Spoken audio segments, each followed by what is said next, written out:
hebben, jongens, hoor. En nu de sterkste man van Nederland, hè. Dus bijzonder uniek.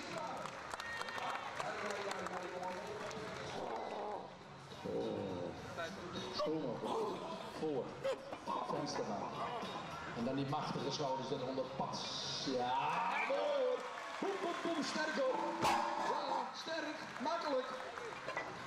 We gaan naar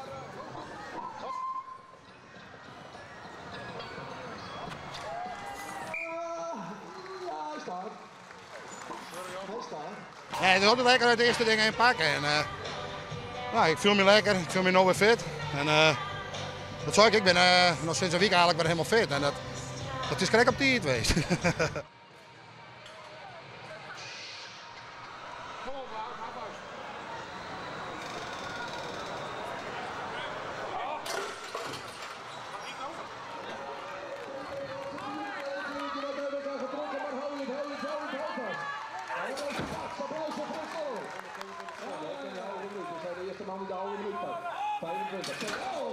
Koptijd voor Jitte.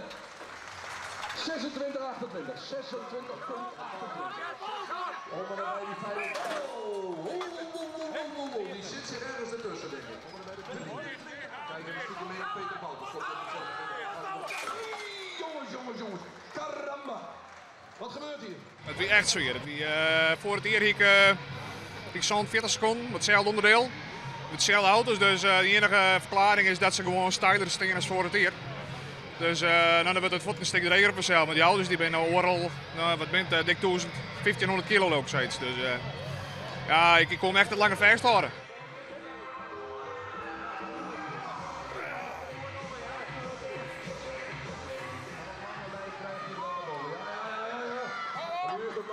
Dit is het laatste even. Nu moet hij door je rug en kijken.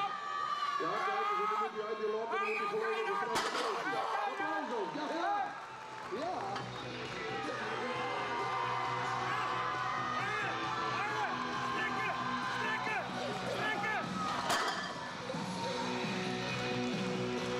Dames en heren, Marcel de Boos, voor het Soenderi.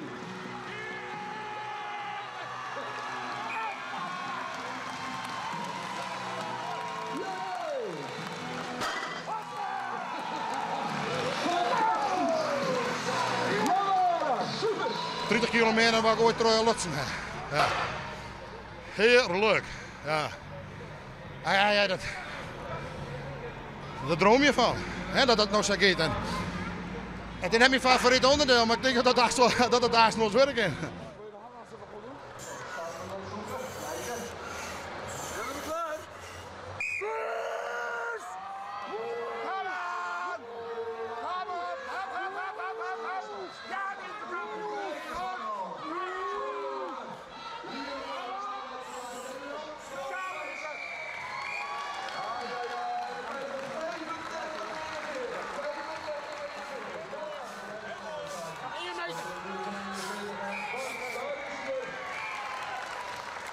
Ik ben Nederlands kampioen, dus ik had eigenlijk ook niet anders verwacht. Dus ja, je doet je best ervoor, dus ik ben er blij mee.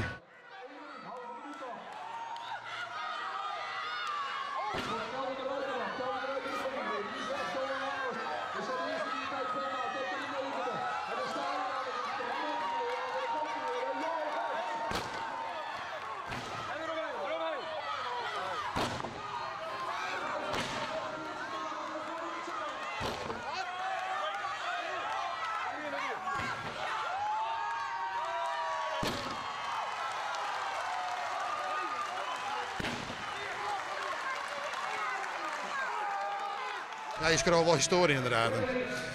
Ja, dat ik vroeger nooit tegenkend. Nee. En Wouter gunt het mij. Hij kwam als eerste bij me. Hij zei, er steek je maat op daar. En nou, dat zijn niet het zo, dat doet je wat. Want ja, ik zie nog steeds als de man hier. Dus het is, ik ben nog steeds maar een jonkje.